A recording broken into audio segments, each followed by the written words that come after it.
At Farmers Insurance, we know a roof can withstand a lot. One exception being an airborne car. Seen it, covered it. Click for more. We are farmers. Bum, bum, bum, bum, bum, bum. Underwritten by Farmers Truck Fire Insurance Exchanges and Affiliates. Products not available in every state. The following is a My Talk 1071 production. Oh, yeah?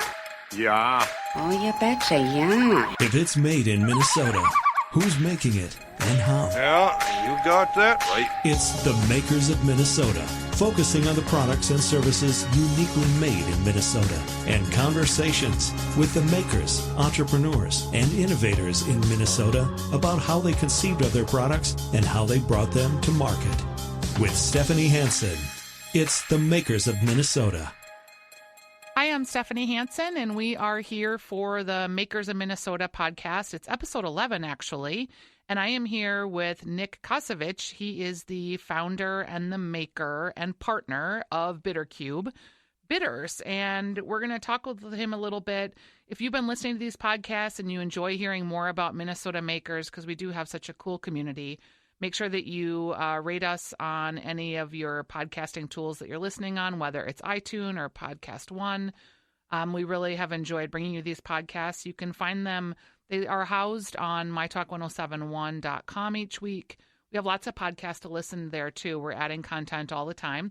So share the love. Let people know about them. That's kind of how the podcast community works.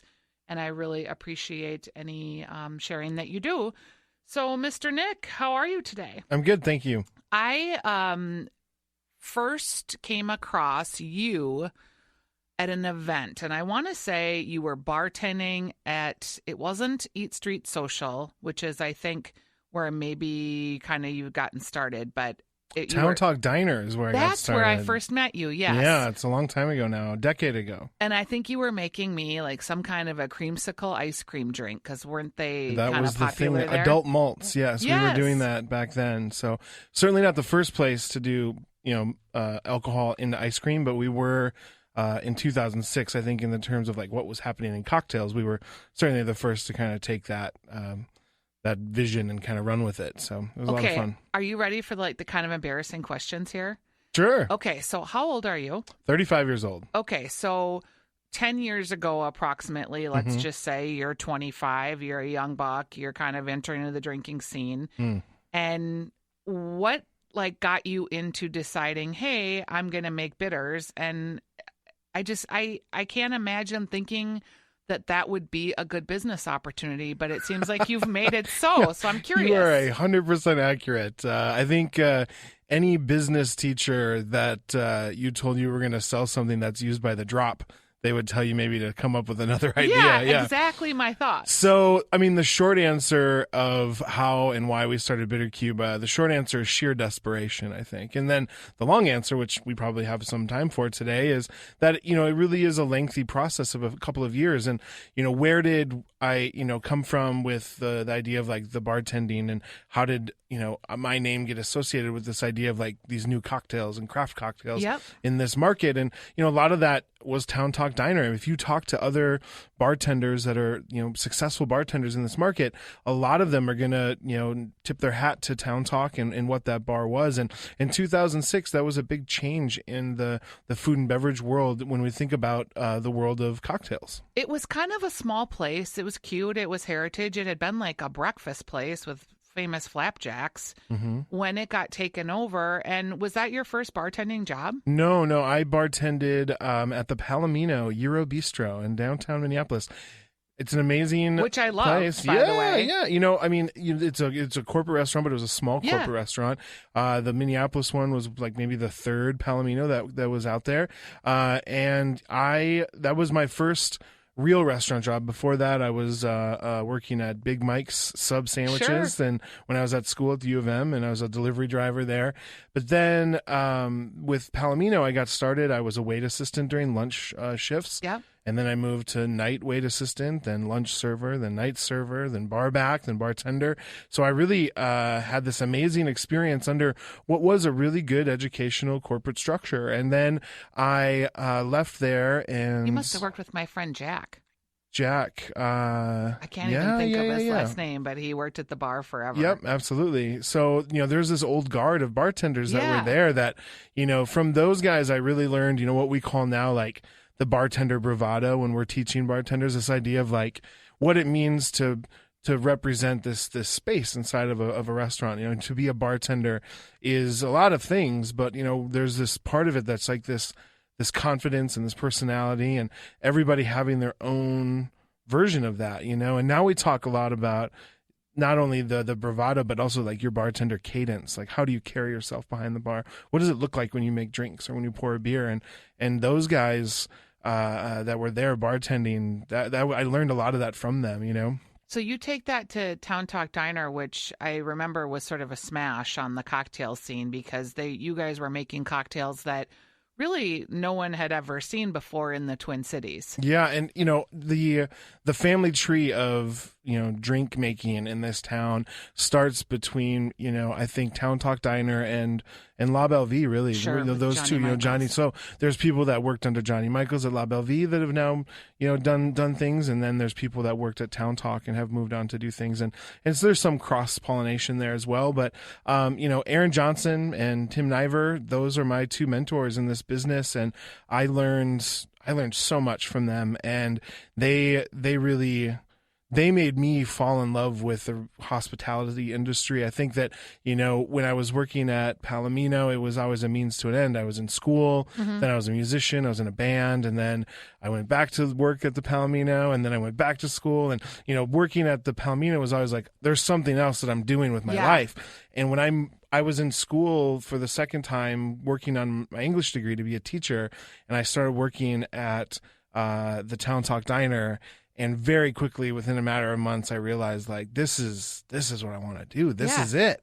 And it was exciting, and it was a lot of hard work. But this idea of like independence, very different than what was happening at the Palomino or other jobs I'd had after that. And so it really all came together in 2006 for me, where I felt like in 2006 at 25, I had started at least coming to this place in my career where I could say that what I was doing there was a career. Like Tim Niver and Aaron Johnson, those two men, they just embody that. Like they have the ability to make people feel like what they're doing is a profession. God, it's so cool to hear you say that because I love Tim Niver. I don't know Aaron, but I feel like Tim Niver is such a hospitalitarian. Like he's the best. And a friend of mine who just moved into town recently kind of sent me a text the other day and said, I just went to this new restaurant in St. Paul. It was so great. I loved it so much. And I'm thinking, well, what restaurant did she go to? Because I live in St. Paul. She's like, I went to this place called Moochie's. And I love Moochie's a lot. But what I think I love about it the most is, I'll be honest with you, like the food is pretty accessible food. It's spaghetti and meatballs. It's pizza.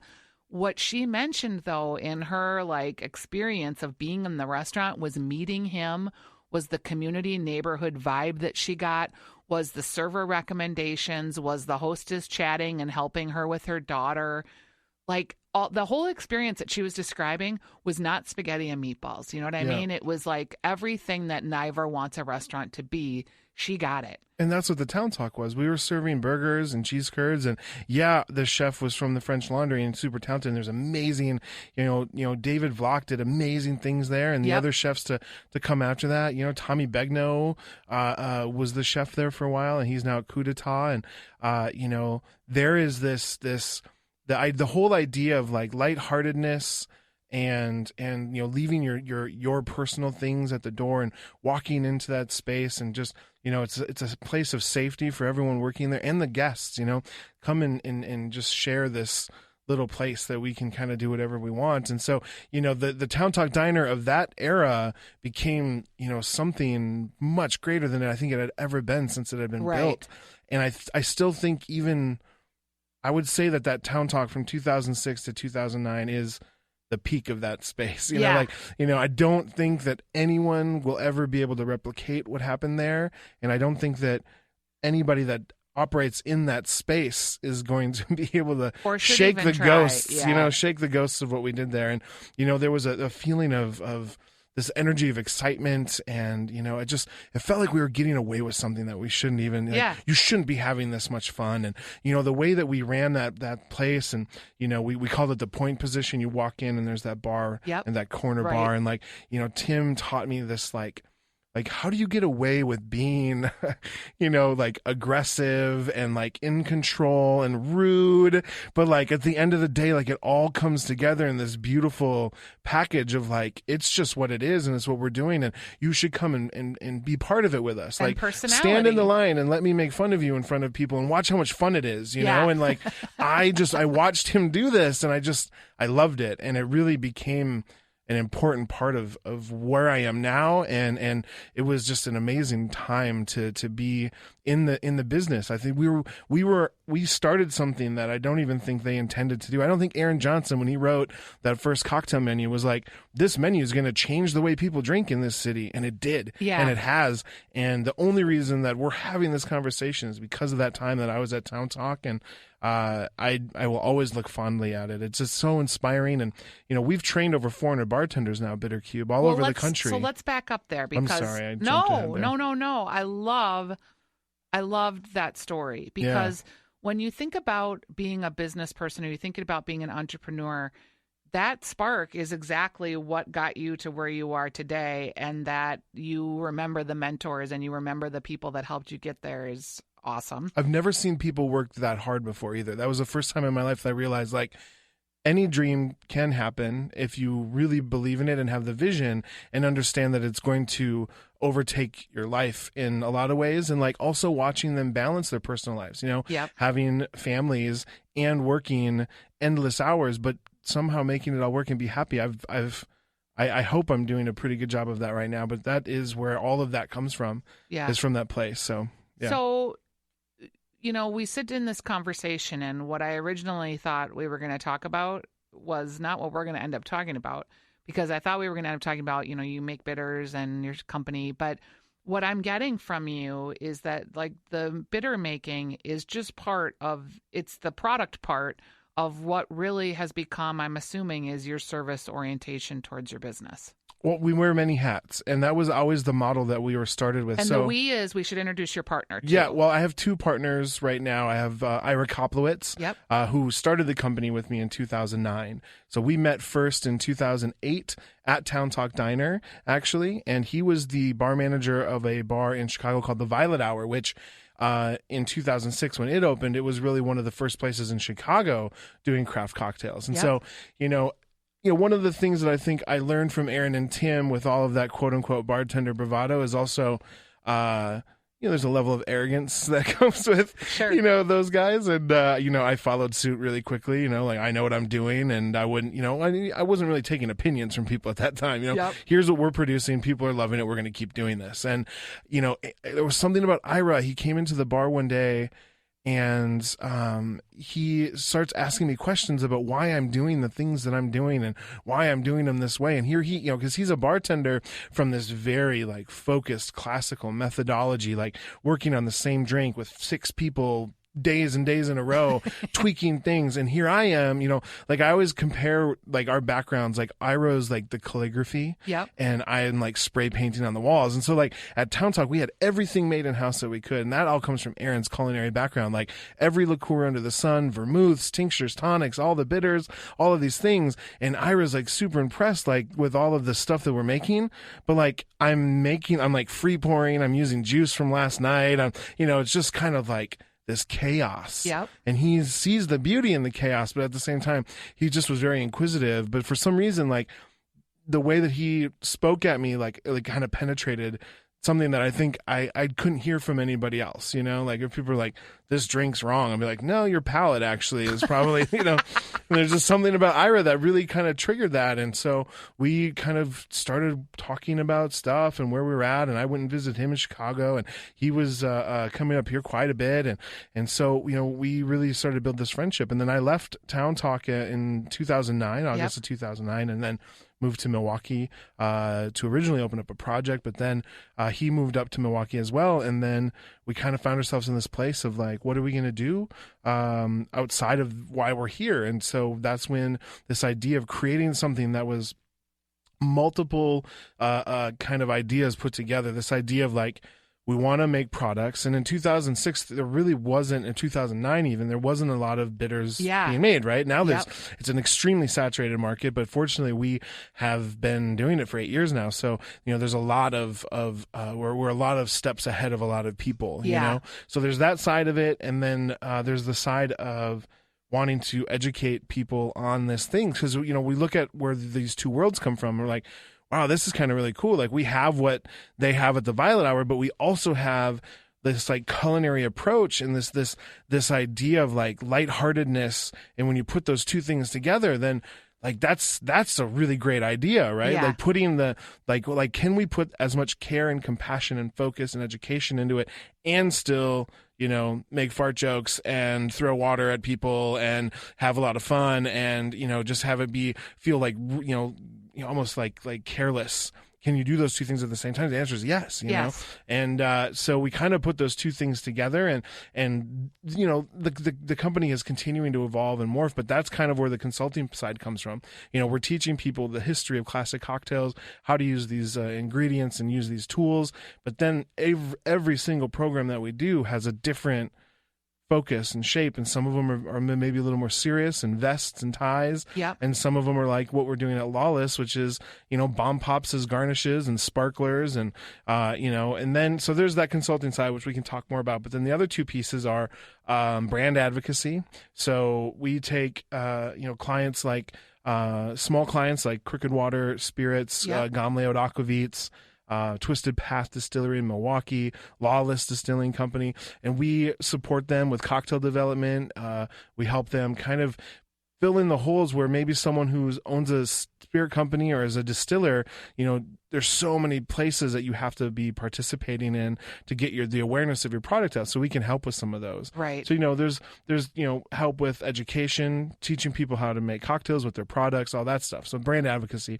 We also have Bacardi as a big client of ours. I've been a brand ambassador for Bombay Sapphire for 7 years now, traveling all over North America. I did not know that. Yeah, I've been judging a cocktail competition called the Most Imaginative Bartender Competition since 6 years now, 7 years I've been doing that. So that's one side thing. I mean, it would be it's a full-time job. This is a part of what for a regular person. Yeah. And then lastly, the last one is events. So, we do weddings, demos, private parties, cocktail classes, bat mitzvahs. I'll walk your dog for, it's not cheap anymore, but I will walk your dog if you'd like. But we do all these other crazy things. And now those are exciting too. And when you put it all together, it's just this really well-rounded, crazy experiment that's working. It's working. We're growing, and we've seen incredible growth in so many of those areas. And I just bartended a wedding on Saturday, and I don't get to be behind the bar as much as I want to anymore. And those are great because you're making a menu specifically for those guests. Yep. And you, just like a caterer, you know exactly what I'm going to make 200 of this, 100 of this, 60 of these, and you just do it. And then it's done and it's gone. And, those weddings get crazier and crazier, more elaborate ideas and concepts, but they're always different, And so those are kind of the four main things that our company does right now. At Farmers Insurance, we know a roof can withstand a lot. One exception being an airborne car. Seen it, covered it. Click for more. We are farmers. Bum, bum, bum, bum, bum, bum. Underwritten by Farmers Truck Fire Insurance Exchanges and Affiliates. Products not available in every state. So from the bitters perspective, you have how many now? 8? We have 8 flavors. We have a new one coming out that's going to be a collaboration with a local bar in town that is we've been working on for like 18 months. I don't know if I should say it yet, but when it comes out, it should come out this winter before Christmas. It's going to be really exciting. And then we have root beer on the way as well. But those probably won't make it until next year. But bitters? Root beer bitters, yeah. Okay. So right now we have 8 flavors that you can purchase in town in Minneapolis here, Minneapolis, St. Paul. I mean, we always say any respectable liquor store carries our product, but it's true. I mean, they're pretty readily available. Surix carries all Surix of carries your it. whole line. South Lindale, Zips, France 44. Yep. To name a few. And what's your best seller? Is it the vanilla cherry bark? Yeah, cherry bark vanilla. We have a T-shirt coming out that says "Cherry Bark Vanilla pays the bills." Because there's like bar shirts that say like vodka pays the bills Yep. on them, and which is also true. But the cherry bark we produce right now. So when we started our first batches in 2010, we launched the bitters in June of 2010, 6 flavors only. We were making them at a distillery in Madison, Wisconsin called Yahara Bay. Yep. Now we produce 100 to like 200 gallon batches, and we're producing upwards of 400 to 600 gallons a month.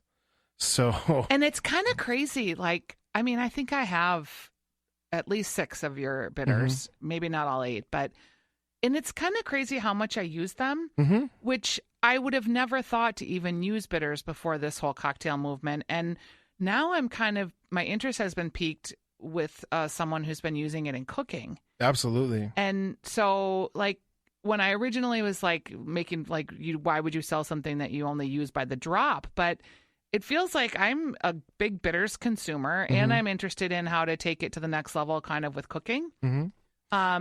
So that's I got to believe, a product extension for you guys that you could get into in the next iteration too. Well, a couple things about that. So, one of the taglines when we, people ask, what are bitters? You get that still a lot. And, we say that bitters are liquid spices. That's really what we're doing. We're taking botanicals that are grown from all over the world, and we're extracting their flavor oils and their flavor molecules through high-proof spirit maceration, and we're making liquid spice blends. And so, therefore, when you say that to the home consumer, it starts to transfer into that idea. Like, think about vinaigrettes and marinades. If you think about a vinaigrette, just a simple balsamic vinaigrette with Jamaican #1 bitters, which is allspice, black pepper, clove, ginger, right? You just add all these flavors. And so, we're really transferring like something that's like we can really quickly add flavor to, these different dishes. And we have chefs around the country that love using the bitters as well. There was a chef at a dinner in Madison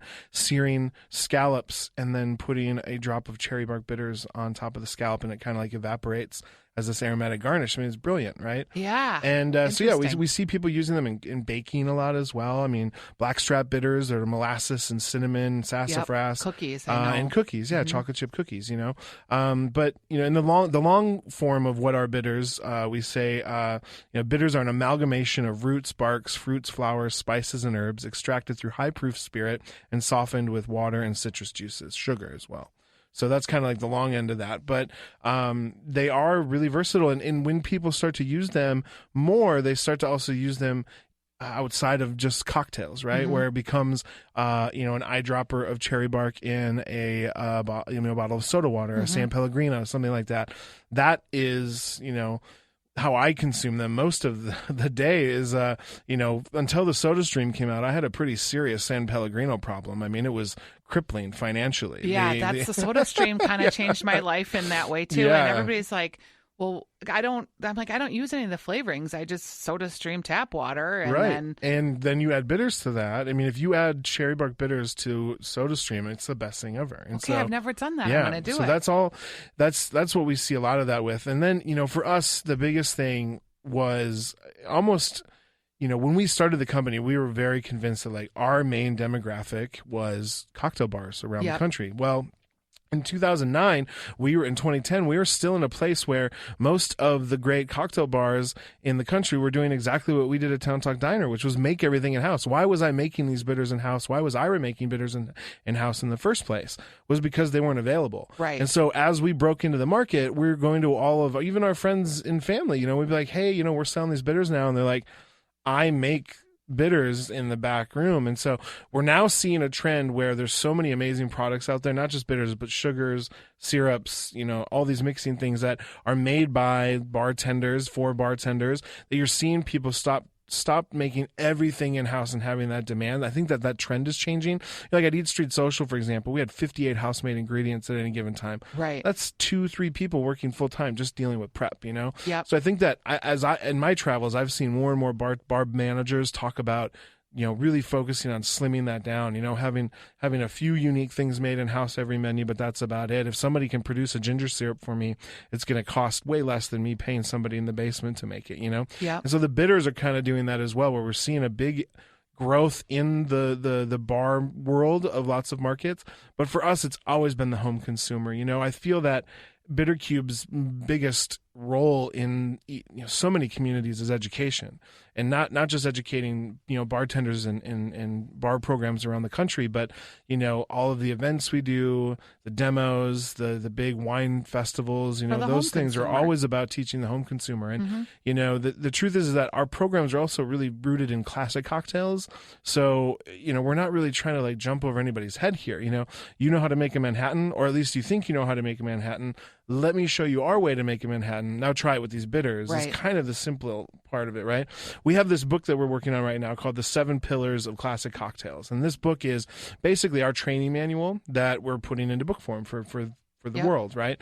And it basically says that, most people that aren't bartenders, or people that are learning how to be bartenders, think that the first thing you have to do is start to memorize hundreds and hundreds and hundreds of recipes.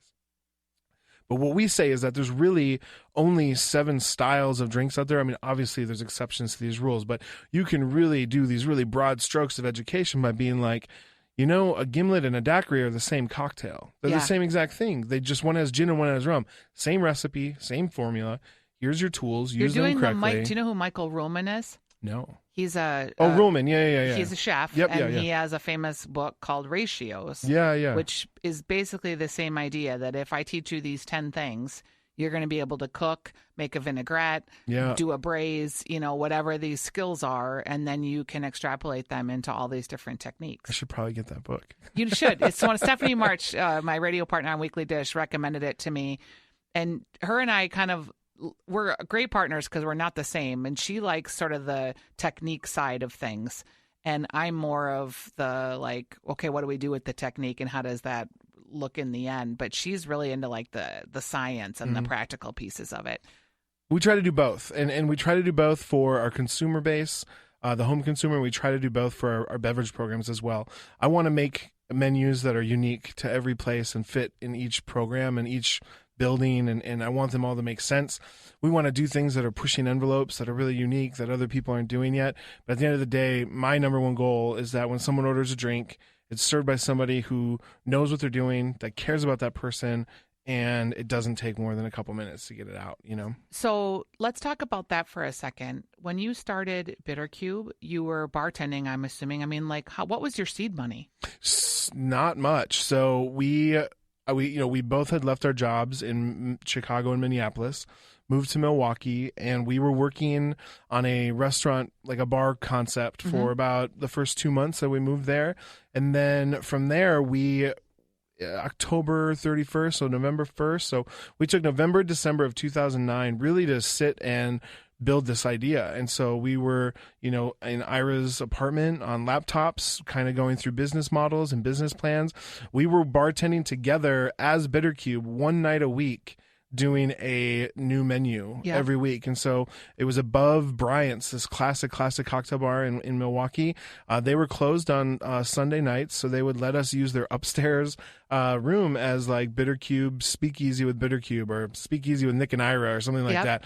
And still today, some of the like Bitter Cube classic cocktails that Ira and I created together are from these menus that we did all the way back, 6 years ago. Sure. And we did a new menu every day or every week, and that's how we kind of started to build a group of people really excited about what we were doing. And then our first consulting gig was in January of 2010. So there was only a very brief time where we were kind of like, maybe a little down and out what are we gonna do about money? Maybe sharing cheeseburgers, and one high life each before bed, and so that period of time was great because I feel like as an entrepreneur, not a word I use often, but as an entrepreneur, I think that that joke of like sheer desperation, like I think any good entrepreneur actually knows that there's actually some truth in that. Like either it's something that you've experienced because you have to know what it feels like to work really hard so it never happens again, and I think that there's something about that. And I didn't know that at 25, I didn't know that at 25 when I was at Town Talk, and I didn't know that when I left Town Talk. And, when I left Town Talk, I felt like I had reached a ceiling in that position. Tim and Aaron weren't there any longer. Yep. Strip club had opened up. I wasn't part of that program. The Theros group was trying to do their best with making the Town Talk work, and they couldn't do it. They couldn't. The soul had been removed from this thing, and they were trying to do what they do successfully at Rudolph's, which is great. but it just, without this like missing heart piece, it did not work anymore. There, and yeah. it closed on my birthday, January 16th, 2010. I woke up and got a phone call that the Town Talk had shut her doors. So just 3 months after I left. But, I felt like I had reached a ceiling there and a ceiling in Minneapolis. So I took this risk. My son at the time was still only, let's see, how old was he? Younger than he is today. He was like 6 or 5 or 6, right? I was going to ask you about that, Yeah, because he's when 11. you have a family, that tends to change sometimes the dynamic. Yeah. My husband and I were entrepreneurs together, and I will tell anyone who's interested in the story that it almost caused us to get divorced very early on. We were very strapped financially. We did not know where the next paycheck was coming from, and it was very stressful. And you talk about sort of that getting to the end of the line and what that feeling is and pushing through. And I did not have that as an entrepreneur, but my husband did. Mm-hmm.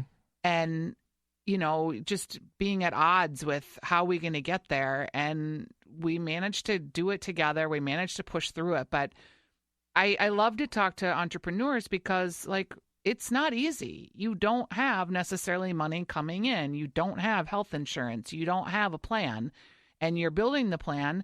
So many people don't have business plans. I thought it was fascinating that you said that you spent 2 months kind of talking through and actually had a business plan, because that would be my number one piece of advice for someone. You have to have a business plan. Yeah, and to be fair, I would say business plan in quotation marks. And they change. Yeah, And we morph. definitely were building something. We were Yep. like, what is this thing going to be? And it's I went through a divorce when we opened up Town Talk Diner, and it would be silly of me to not think that there's a correlation between the opening of that restaurant and the demise of my first marriage and Yep. to Owen's mother. And, there's something also about the fact of being divorced and co-parenting that allowed me to make that transition. So for 2 years, I drove from Milwaukee to Minneapolis, picked up my son, brought him to Faribault, Minnesota, where I grew up, and we stayed with my grandparents or my mom. I mean, for 2 years straight, I did that. For every other week, I would drive up so I could be with Owen. And I left in a perfect time. We started this company in a really great opportunity, in a place where there wasn't a lot of this happening. No one was really, we didn't even know there was other companies making small batch bitters until we already started. And we're like, maybe we should go on the internet and see, what we're doing. I think that's also, we got lucky with that. We didn't know that there was anybody else out there, because if we had, the fact that everything's at our fingertips now, we lose sight and we convince ourselves that it's not going to work. Because you can just see, we open it up, we're like, oh, well, somebody's already doing what we're doing. And it's like, well, in all ideas, I firmly believe that, all ideas are no ideas are original, really. No, there's you're nothing repackaging, new. you're reconcepting, you have a different enthusiasm. Exactly. And so, that kind of it's like sheer desperation, ignorance, and a desire to work hard can really actually be a good model for success. And, it wasn't easy. It's still not easy. It's harder and harder every day. Today was the hardest day of all of them, and tomorrow probably will be too. The pendulum of businesses ups and downs. The pendulum is getting bigger and bigger and bigger, and we have 14 people on payroll now. And before it was just Ira and I. And you so, lay in bed sometimes and just feel like, oh my God, how are we? Jana's got to pay her mortgage. My wife, I told my wife before I came here, and I was just kind of having a stressful day, because Ira's actually in London right now, bartending with Eric Anderson and Jamie Malone at a restaurant called Carousel, and I'm headed there on Friday. Excellent. And so there's 6-hour time difference, and I told my wife before she went to work that I was coming and doing an interview, and I was like, what if I just start crying? Would that be weird? What if I just have a breakdown? She's like, so Nick, tell me how everything's going. And I just am like, that's what I was kind of. It has happened, actually, not in this studio, but if you're like, I started a podcast of entrepreneurs, and 50% of the time people start crying. Cried. Yeah. I do have a therapy quality. I will tell you. So, so there was a lot of that in the beginning, this idea of just really, really hard work. And Ira and I spent every moment together, and then we got to a place where we had to divide and conquer. And then it got to a place where it was time to come home, which was great. I felt so trapped in Minnesota. I grew up here. I felt like I couldn't really do anything. And then even just moving 6 hours away, it was enough for me to look back at this area, this location, this city, and be like, I love it. This it's is mine. amazing. This is where I Yeah. live. This is where I belong. I'm the North. I'm from the North, and I'm going to come back.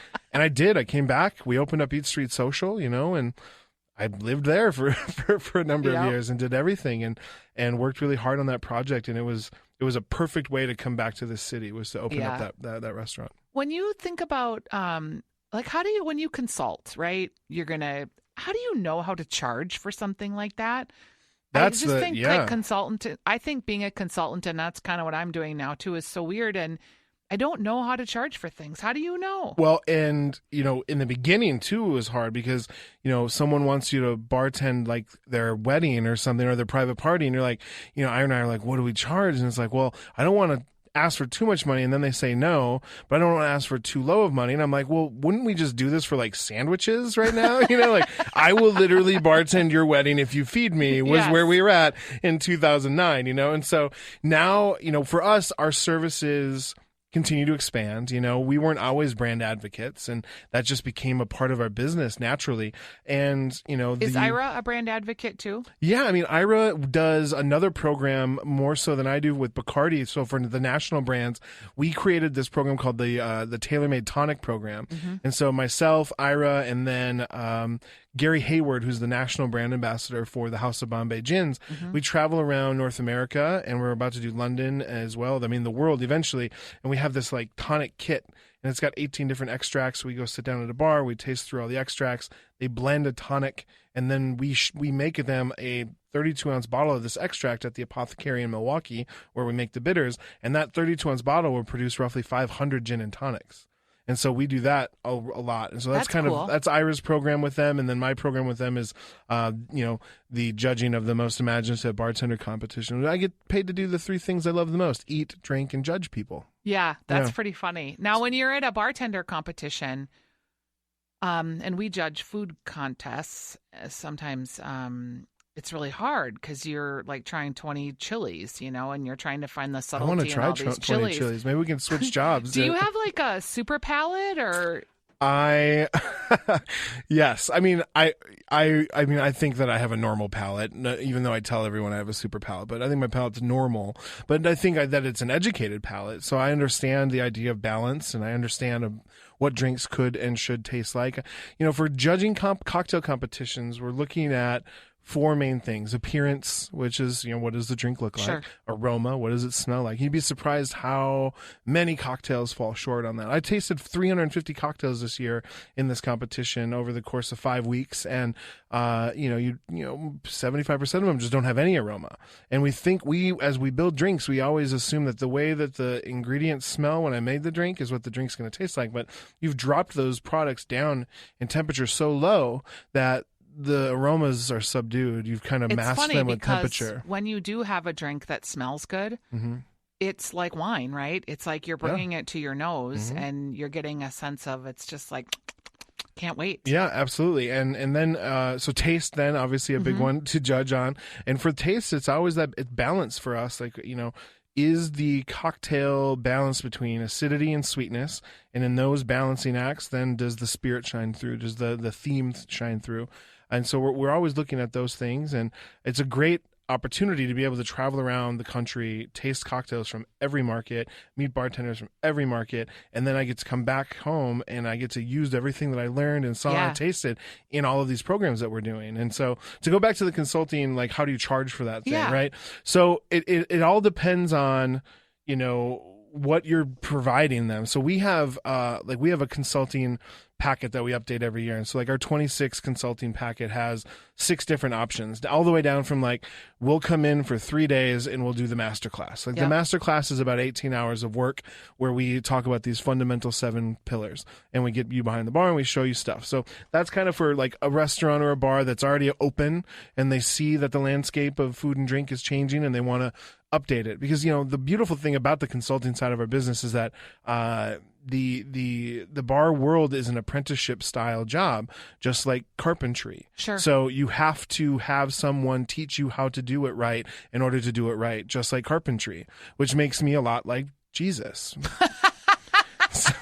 So So, having that weight on my shoulders every day is just difficult. Wow. But, so, there's all the way down to for that 3 days. And then most of our programs are long contracts, right?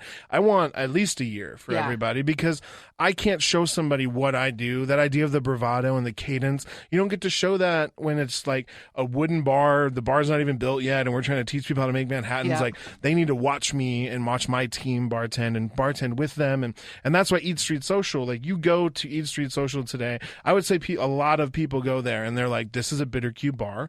This is, Nick and Ira work here. Yep. And I haven't been there more than, we go there once every 3 months to taste cocktails because they have a great team that's been there since we were there. And so that's how we always are trying to do our programs. How much time are you going to give us? How much time do you want us on the ground? And then we figure out those dollar amounts, and the dollar amounts change as the length of the contract goes on. And so maybe that first year is X amount of dollars, and then that next year contract would be half of that because I don't need to be there as much. What's interesting that you're saying, though, that's smart and something to think about is you're commoditizing packages. Yeah, where there is no right answer. Like so it's like I send these lists out. Here's all the things I could possibly do for you. Here's all the things, all the way down to PR and marketing support. Here's everything that Bitter Cube can provide. Now, what's your budget? And so let's look at that budget and let's look at what we can make work. And so each package can differ. We have clients in California that I go see, once every 3 months, and that costs X amount versus, when we open up Cafe Alma, which is coming really soon, and I can't wait. I can't wait either. And that one's exciting too because, we've originally talked with Alex, who, was a very important, I don't know if he knows how long I've looked up to him, but, the first time we did Iron Bartender in 2009, which I won that year, he came in a couple times with his brother, and it was quiet, and I was like, I just started making them drinks. I'm like, here, taste this, do this. What do you think about this? And like, there was a couple 3-hour sessions of, him tasting things that I was working on that to this day were still really important. And so when we started talking about doing that project together, I was really, really excited. And again, like that project is going to be so different than everything else we've done in town because we're really going to be inspired by his food and inspired by his theory of what Alma is and what Alma means. And we're going to do our best to try to interpret that into the beverage program, which is exciting. And so our original contract was really, I was going to come in with the team. We're going to train, we write the first menu. We're done after opening after a couple of days. And then I'll come back in 3 months and do a new menu for a day. And, just the way that things were starting to shape up, I'm like, I don't want to just do that. Can I come work here? Stay here longer? So I called him up last week and I was like, can I play more? What can we do? How can I be more involved? And so I think we're going to get to a place where both myself and Marco will be able to be behind the bar there a little bit. And that's kind of that's exciting because it's going to be, like what's going to happen? What is that cafe going to feel like? I don't know because the restaurant has been so phenomenal. Yeah. It's a big risk to obviously close a restaurant like that, retool it, redo it. But I'm so glad that he is. I think the hotel will be so cool. It's going to be great. And, there's a lot of programs that when we start them, there's a vision that we've come up with or that I've come up with or that Ira's come up with, and we just take that, right? Like Lawless Distilling was me sitting them down and saying, all right, here's what we think we should do here. And we did that. So you're a partner in that? No, they're a client of ours. They're just a client. Yeah. Can I ask you about that? There's so many local spirits that are being produced, and I'm a big fan of the local movement and makers, obviously. Are we to the point where there's just some that aren't good? And, like we get all excited because it's local, but I also think if you're going to make a local product, you have to make good products or you're not going to be able to stay in the business. And maybe we're just to the point where there's too many, or some of them aren't as good, or each place has one good in a category and they're doing 10 things. Yeah, there's also, like, as a bar manager or bar owner or bar consultant, when you have these new places opening up and they come to pitch you on their stuff, the air of you should have this because it's local doesn't do it enough for me, right? Not anymore. Yeah, and so, and I hope that the segue wasn't about Lawless's spirits, but it just made me think about them in general. Because, for Lawless, what's unique is that their main focus is what we're doing at the cocktail room. And so, like, yes, their products are available in liquor stores, but the real push that we're doing right now is what we're doing inside of that room. In the cocktail room. we have some new products that they're working on, specifically just that'll be available in the room. That's really different, and that's too, exciting. because No one else is doing that yet. No, they're not. They're doing spirits first and then cocktail room second, traditionally. I think Tattersall was spirit room first, right? I mean, they've always had a cocktail room in there, So but I feel like Tattersall is doing a really strong balance of like the home consumer liquor store and coming in and drinking at the bar. Yeah, I would like they're say doing a that's really right. good balance of that. That place is beautiful. I love those guys. Dan Oski, when I was at Town Talk, he lived down the road or worked down the road at the grill down there. I forget the name of it, in that neighborhood off a lake right before the river. Anyway. Oh, Longfellow Grill? Yeah, Longfellow. He was Yep. the bar manager there, and then he went on and he was the bar manager at Strip Club with Tim Niver. Yep. And so, we like stepbrothers for a while working at those projects. And so, those guys are great and their products are great. And, so I certainly have my favorites of these local distilleries, and I have ones that I think are being done inaccurately. And I think that what we have lucky at Lawless is that they are at a place where they want to know what we want. Our guys are distilling with them. We're learning how to run the still. And so Right. we're really tying the two worlds together. And it's exciting to have your hands tied. They make a vodka and a gin right now. And I have 22 drinks on that menu, Yep. and so that's exciting. And, we have a great team there. Everybody that's behind the bar is also a Bitter Cube employee, and they were with us at Cena Tavern. And they were, Dustin was at Eat Street Social, and Marco, who's now a partner at Bitter Cube, is he was at Eat Street Social as well, and he's at Lawless. And so there's a lot of this like flowing happening between all of those guys, which is So great. you brought in Marco, so there's now three of you. We got sidetracked, I think, several That's times okay. in this conversation, but we started talking about Ira, but Marco Zapia is our third Okay. partner as well. And so he started working for us at Eat Street Social at 19 years old. Wow. He had never bartended before in his life, and now he is third in command of our business, and he's a little baby. That's really And funny. he's amazing. And he got all of that by the same way we did, which is Hard work, dedication, growing. earning it, and just keeps growing in the company. And we have another gentleman named Brendan Benham, who is in Milwaukee, and he's our production manager at the Apothecary, and he's about to make partner as well. And there's this the idea of people kind of starting out in one position in one place and growing into something of such importance and value to our company is really exciting, because it reminds us of when we started it. It's exciting, too, to hear about your growth and that you're bringing on not high-level senior employees, but partners. That means they share in the profitability. That means your income is less. Yes, it does. It just does. Yeah. And obviously there's opportunities with more minds, and the hive works together and you create what's the next thing. The beer world has kind of been saturated somewhat in the Twin Cities market, and craft beer is super popular everywhere. Is there, do you think that there'd ever be like, what's the next evolution? Is it more sodas? Is it more, you mentioned tinctures, like, is it maybe utilizing these products in food and marketing that? Do you think about like in that big picture, or is it really spirit driven? For Bitter Cube exclusively, the idea is to continue to branch out and to do more SKUs. So not only represent more brands and more types of products, we're about to sign with a company called Rujero, which is a Bolivian spirit, like a grape spirit. Neat. And so kind of like Pisco, but it's from Bolivia. Mm-hmm. And then we have, so those types of things where we're trying to build that portfolio. And then but we're also trying to build our own portfolio. So we own a vodka called Modest Vodka. It's made in Madison, Wisconsin. I did not know that. Yeah. It's a really cool product in the sense that like vodka is something that we always joke about. And especially in our training, we're like vodka's, flavorless, colorless, and odorless. So like spirit. when we're talking about making cocktails, like how can you use that as a base? It's like painting on saran wrap, it just doesn't have any structure. So how can we do that? But vodka also can be great when used correctly, because you can look at a menu and there's still, even as we have a more educated consumer base in this market and in every market, people can come into your bar and just read until they see the word vodka. I mean, the drink could be made with pig's blood, but if it has the word vodka in it, you're going to be like, fine. I'll have the vodka drink. Like, are you sure? Yes. We even took that joke and turned it into a cocktail. And what What's It's in it? true. Are you sure? Yeah. It's well, it has pig's blood in it, clarified pig's blood. So you basically run the pig's blood in a centrifuge, and there's a chemical inside of pig's blood that's similar to an egg white. So you can put the tiniest amount of pig's blood in a cocktail and shake it, and it'll froth up. God, Crazy this feels amounts. so Mike Brown. It's crazy amounts, yeah. Mike Brown, I think he's had that drink actually, yeah. So there's that side, and then we have a spiced rum that our label just got approved by the TTB, so we're really excited about that.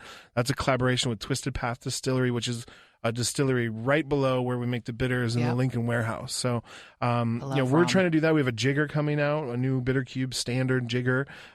We've got some other bar tools that we're working on, and we make these things called cocktail cedars, which are like slivers of Spanish cedar that you light, and then you can use them to like either smoke glassware or express, inflame orange and lemon peels, or use them for infusion.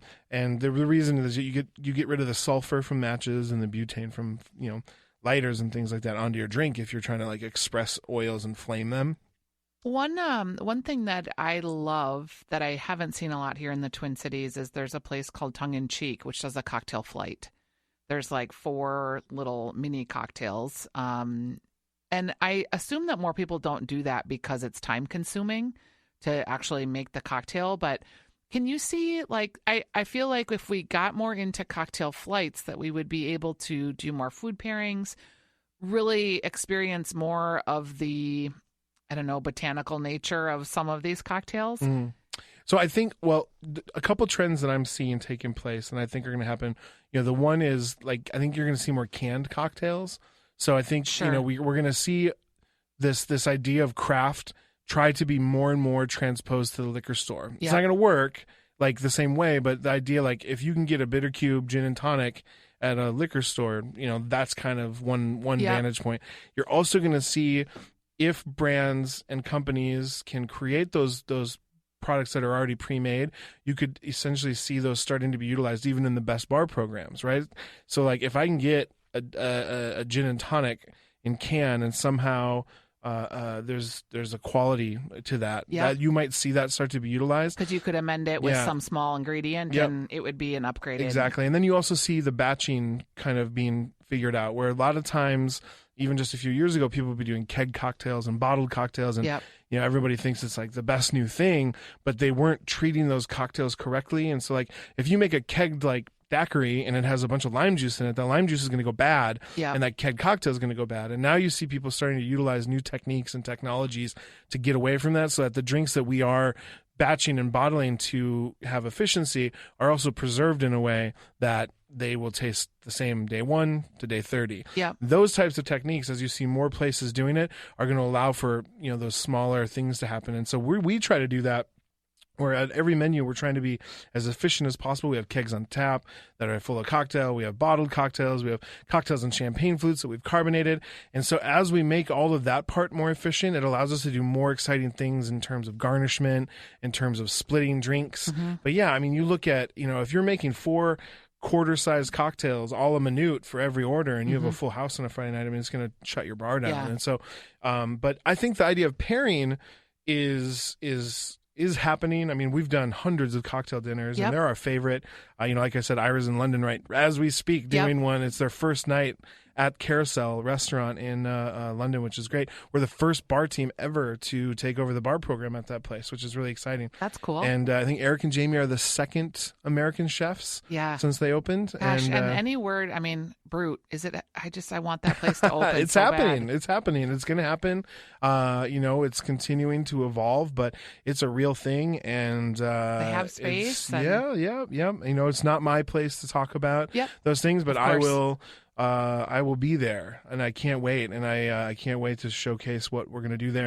And, it's been great. We've been doing a lot of projects together since we kind of started courting, our company started courting each other a little bit. And, Eric and Jamie came to Costa Rica and helped us open up a bar down on the beach there. And we did these Gonzo-san pop-ups, which we have a few more coming in October, which is great. That, that yakitori concept. And we've been doing the whole beverage menu based on that, the Japanese style beverage program.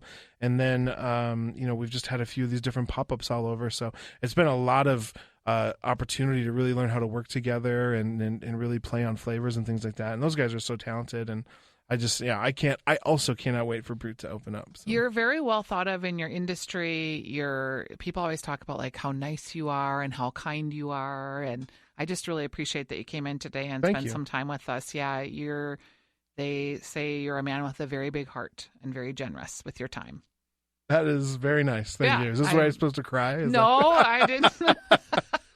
No, you can't cry today. People have said other things too, like difficult to work with and yelly sometimes. So. Yeah, I can be a little bit yelly on my end as well.